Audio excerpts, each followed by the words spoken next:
महात्मा गांधी के योगदान को भुला नहीं सकते हैं।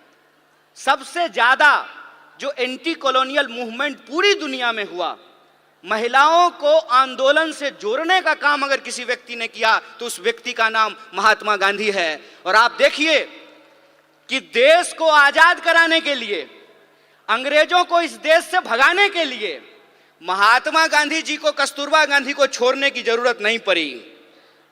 छोड़नी पड़ी क्या? कस्तूरबा गांधी को साथ लेके चलते थे ना। और एक आज के प्रधानमंत्री हैं, कहते हैं कि हमको देश की सेवा करने के लिए पत्नी छोड़ना पड़ा। हाय रे बेईमानी। मेरी एक दोस्त है, उसने मुझे कहा एक दिन कि मुझे मोदी जी बहुत पसंद हैं। हमने कहा कि तुमको हम ना पसंद हैं यह बात कोई दिक्कत नहीं है, लेकिन तुमको अगर मोदी जी पसंद हैं तो एक बात हम तुमको कहना चाहते हैं, ईश्वर करें कि तुमको मोदी जैसे ही पति मिले। दूर से बात बहुत अच्छा लगता है, अपने पे जब अगर बात आ जाए तो उसका असर समझ में आने लगता है। आप मुझे बताइए, जो महिलाएं ये कह रही थी कि बृजभूषण जी ने कुछ नहीं किया, रह पाएंगी बृजभूषण के साथ? जीवन बिता पाएंगी उसके साथ? हमारे समाज में जो आज हो रहा है उसको हमको बहुत गंभीरता से समझने की जरूरत है। जो अधिकार हमको एक एक करके बिना लड़े मिल गए, इस देश में समान वोट के अधिकार के लिए कोई महिला आंदोलन नहीं हुआ। जब संविधान लिखा जा रहा था तो वोट का अधिकार दे दिया गया। इस देश में संविधान सभा में 15 महिलाएं शामिल होंगी, इसके लिए कोई आंदोलन नहीं हुआ।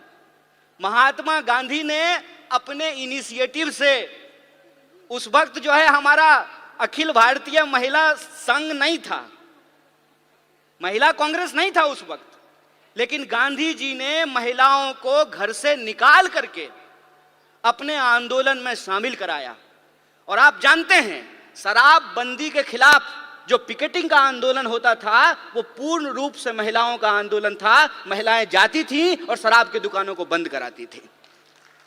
महिलाओं को राजनीति की मुख्य धारा में लेकर के आए, ये एक प्रोग्रेसिव सोच थी। प्रोग्रेसिव सोच के चलते संविधान सभा का ऐसे निर्माण हुआ जिसमें महिलाओं के प्रतिनिधित्व को सुनिश्चित किया गया। और यह प्रोग्रेसिव डेमोक्रेसी थी कि अमेरिका में आज तक, अमेरिका कहता है ना कि हम दुनिया का सबसे मॉडर्न देश हैं, मॉडर्निटी का ठेकेदार हैं, अमेरिका में आज तक कोई महिला राष्ट्रपति नहीं बन पाई है। और हमारे यहाँ महिला राष्ट्रपति बनी और उसी आधार पे भाजपा को कहने का यह हक मिला कि हम एक आदिवासी को राष्ट्रपति बना रहे हैं। बोलिए, लेकिन प्रश्न यह है आज हमारे सामने कि एक आदिवासी को अगर इस देश का राष्ट्रपति बनाया गया है तो मणिपुर में जब अत्याचार हो रहा था तो माननीय राष्ट्रपति ने अपने मुंह पे क्यों चुप्पी साध रखी है? यह राजनीतिक चुनौती है।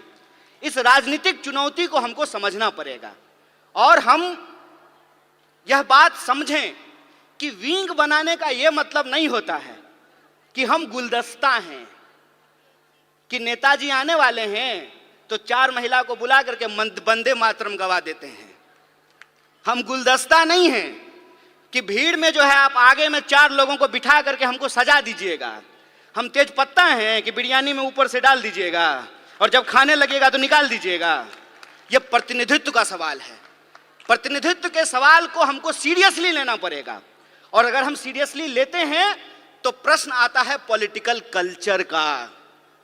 आपने देखा, सारी जो एंकर हैं वो टीवी पे क्या कर रही हैं? वो कह रही हैं कि मणिपुर पे आप बोल रहे हैं, राजस्थान पे नहीं बोल रहे हैं। अरे राजस्थान क्या, दुनिया के किसी कोने में अगर महिलाओं के ऊपर कोई अत्याचार होगा तो बिना किसी राजनीतिक लाग लपेट के उसके ऊपर सवाल खड़ा करेंगे, उसके खिलाफ बोलेंगे, यह हमारा हक है। आप ये व्हाट अबाउट रीच कर रहे हैं। आप ये दिखाने की कोशिश कर रहे हैं कि चोरी हो जाना, डकैती हो जाना और बलात्कार हो जाना एक है। नहीं है एक। किसी का पर्स मारा गया और किसी के साथ बलात्कार हुआ, ये दोनों अपराध एक है क्या? जो सर्वाइवर होते हैं उनकी पूरी जिंदगी जो खराब हो जाती है। सवाल सिर्फ शरीर का नहीं है, सवाल उनकी मानसिकता का है, सवाल साइकोलॉजी का है।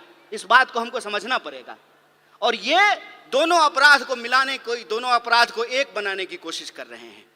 हमको इसकी गंभीरता को समझना पड़ेगा। हमको इस गंभीरता को समझना पड़ेगा कि यह सब कुछ आ कहां से रहा है, उसके पीछे की मानसिकता क्या है। और हमारे राष्ट्रीय अध्यक्ष ने भी यह बात कही और सचिन जी भी ने अपनी बात में इस बात को कहा कि हम मानते क्या हैं, हम सोचते क्या हैं। अगर हम ये सोचते हैं, हमारे सोच में है कि धन की देवी लक्ष्मी है, विद्या की देवी सरस्वती हैं, तो धन की देवी जब लक्ष्मी थी तो राइट टू प्रॉपर्टी का अधिकार क्यों नहीं दिया गया? यह प्रश्न पूछना चाहिए ना। जब विद्या की देवी सरस्वती हैं तो महिला और पुरुष को पढ़ने का अधिकार क्यों नहीं दिया गया? यह जब हम सोचेंगे तब हमको समझ में आएगा कि आजादी गिफ्ट में नहीं मिला है, नागरिकता का अधिकार गिफ्ट में नहीं मिला है, राजनीति में शामिल होने का अधिकार गिफ्ट में नहीं मिला है।